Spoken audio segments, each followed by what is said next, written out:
stopped listening to rap music a while back, and to be honest with you, it was one of the best decisions I ever made for myself. One of the most empowering decisions I ever made for myself. Now, I'm not here to argue about, mainstream rap and underground and, there's some good stuff and there's some bad stuff. I get it. Trust me. I used to make music. I used to be saturated in the space of hip hop and rap. I probably know more of those artists than you do. I might know some of them personally, but that's not the point of this video. What I'm basically here to articulate is this. Hip hop, rap as a whole, right? If you were to look at it from just the stereotypical standpoint, if you're to think of the attributes that you would associate with it, what would they be? Now, I'm sure you didn't get in your head articulate, educated, financially responsible, family-oriented. I'm sure that none of those thoughts came to mind.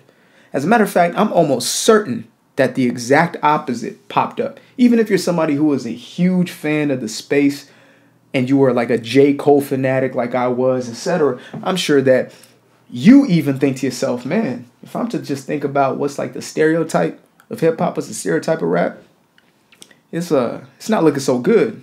It's usually a shoot 'em up, bang, bang, dope slanging, she's a dad, I'm getting this dude's girl, etc. That's the type of energy that you're really about to get from it, to be honest with you. And so just think about that, right?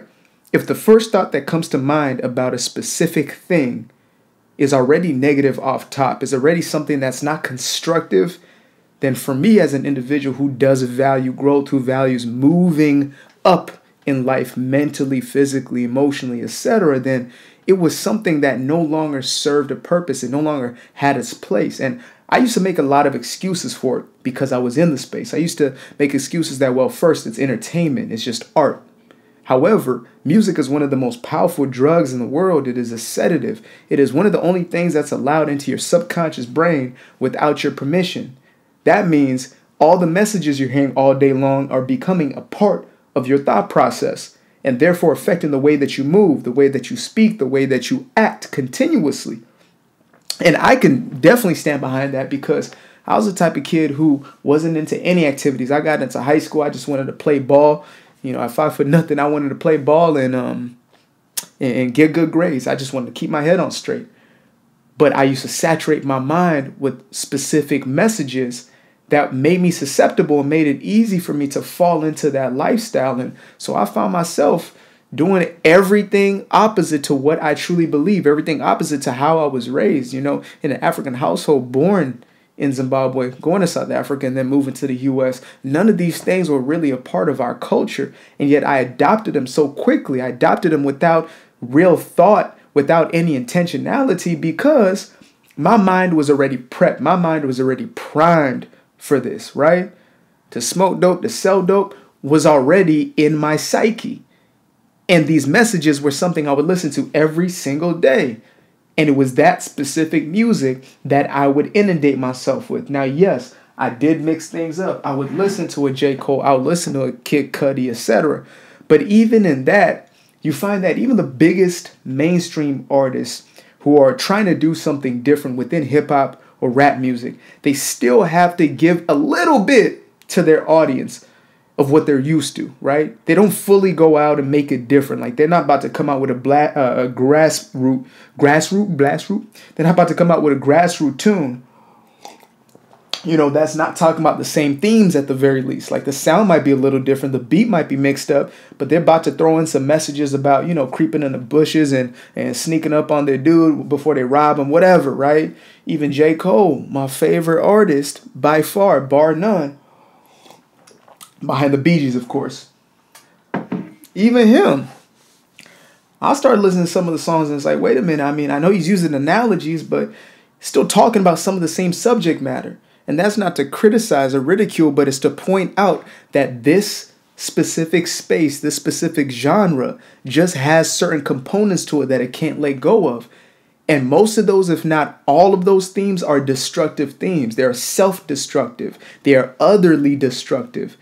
And so for myself, I had to make a decision. If I'm going to continue to grow, to mature, into a man, into the man that I want to be, for my family, for my community, for myself, how on earth am I going to continue to listen to these type of songs, right?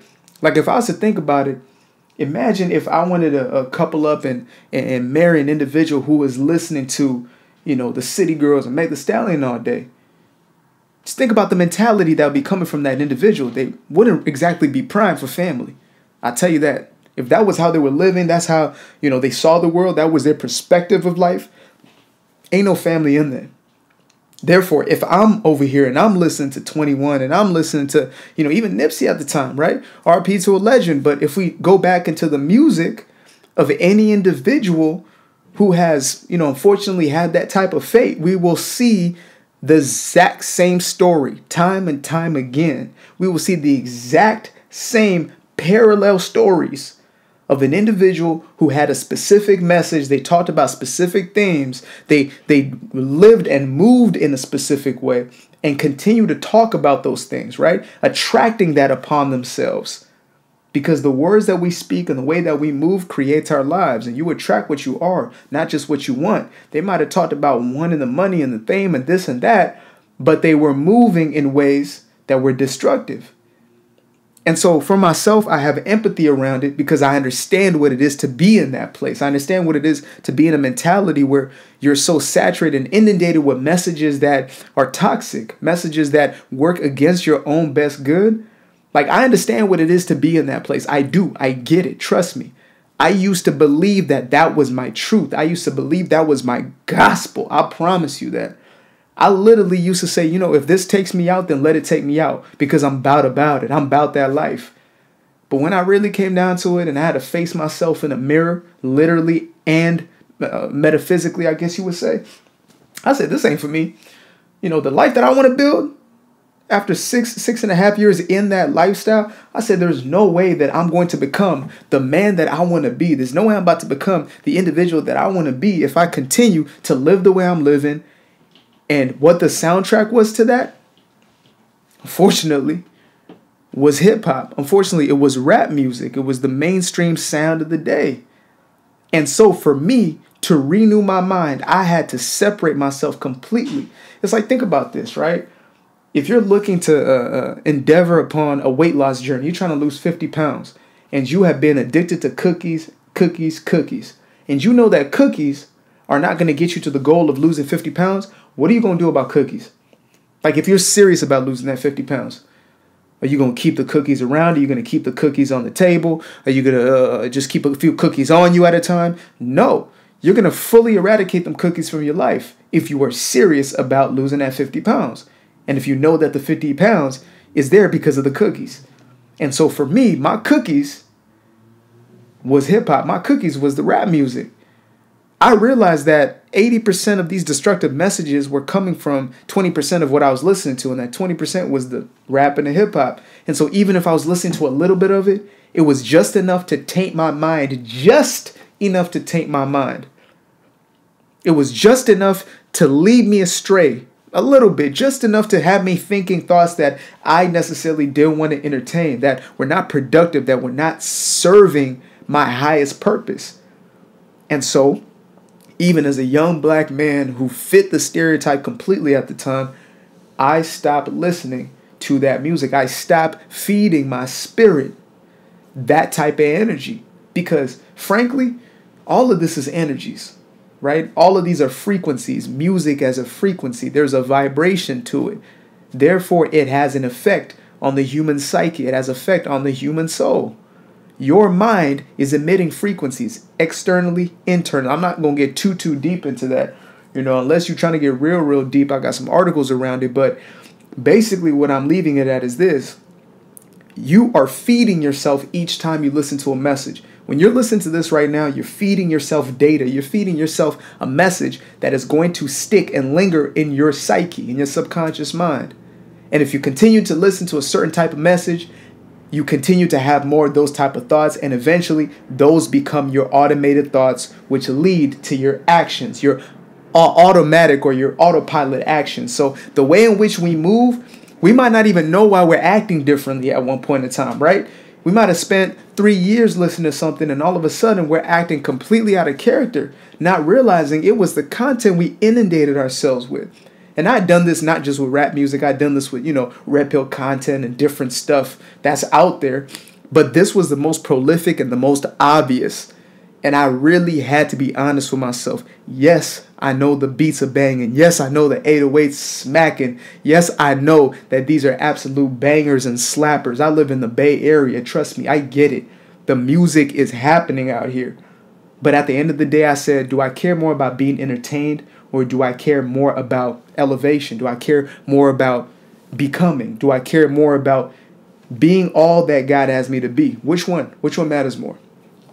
And for me, at 19 years old, it was simple. Like, I didn't completely eradicate at that point, but I knew that the change had to happen. And so I started feeding myself different material. I started feeding myself different information. And just like when you shift from eating cookies every day to eating broccoli, first it didn't taste so good, it didn't taste so right. But I knew something was right about it because my body was detoxing. My body was releasing specific things. And I started having different thoughts. And I started seeing myself move a little different the more I stopped consuming this and started consuming that, right? And just like eating that broccoli over the cookies, eventually your palate's going to change. Eventually your taste buds change. And so I saw myself, boom, boom, boom, move into a place where I had a different appetite. I no longer wanted to even listen to that. When somebody played something like that around me, it did nothing for me. I could hear the words. The beat didn't really do anything for me. Yes, I could bob my head to it, but I was hearing the words and I said, nah, that's not a message I want to receive. Therefore, I'm not going to listen to that. And I promise you, it was one of the best decisions I made because it also made me strong in what I stand in. I'm not afraid to tell folks, listen, I'm not going to listen to that. I don't listen to that when they're trying to force feed me things, right? I don't drink. I don't smoke. I'm not afraid to say it to anybody. I don't need to please or appease anybody. I'm not here to do none of that. I'm here to live as me, do me, period. Therefore, in an authentic way, I said, the music I actually enjoy, 70s rock. I enjoy, 80s disco. I enjoy the Bee Gees. Probably my favorite group, actually, hands down, is the Bee Gees. But I wouldn't have known that if I didn't separate myself from the stereotype. I would have known that if I didn't separate myself from what I thought I was supposed to be consuming because of what I look like. And so that is the story of why I stopped listening to this music. There's nothing in it for me. There's nothing in it that serves me, to be very honest with you. And this isn't to say there's anything wrong with anybody doing it. No. You can do you. You can continue to eat cookies all day long, all night long for the rest of your life. And that's all you have. But when you get those results, don't be mad. Like I say, don't be mad when, you listen to 21 Savage and your life is looking 21 average. Don't be upset with anybody else then, because you chose your bed and you laying in it. I'm not here to sugarcoat anything. I'm here to tell it as it is. So we can all make our decisions. What do we want to feed our mind? What do we want to feed our body? What do we want to feed our soul? And if we choose correctly, we're going to get those results. If we choose otherwise, it's obvious. You're going to get those results. Don't be surprised the next time something happens to somebody who literally lives that life, who all they do is perpetuate that lifestyle. We continue to cry RIP. We got shirts with the people's faces on them. We got posts up, but we don't want to face the reality that this ain't happening by accident. Listen to the message. Listen to the music. They could have told you themselves. They did in most of it. And so you get to make a decision for yourself. Are you going to be a part of that or not? That's it. I'm not here to tell you left or right. I'm just here to make it straight, have this conversation with you, and open up the floodgates. That's it. Now, I appreciate you for tuning in, for tapping in. My nose is running right now. It's about that season, but we're going to knock that out. Make sure that you continue to support the channel or support wherever this is housed. Right now, it may be housed on YouTube, but we're going to continue to push the content on all platforms. So make sure to continue to show support in any way you can. Look in the description link below, and you will see a few ways that you can do exactly that. Appreciate you guys. Love you guys. Peace.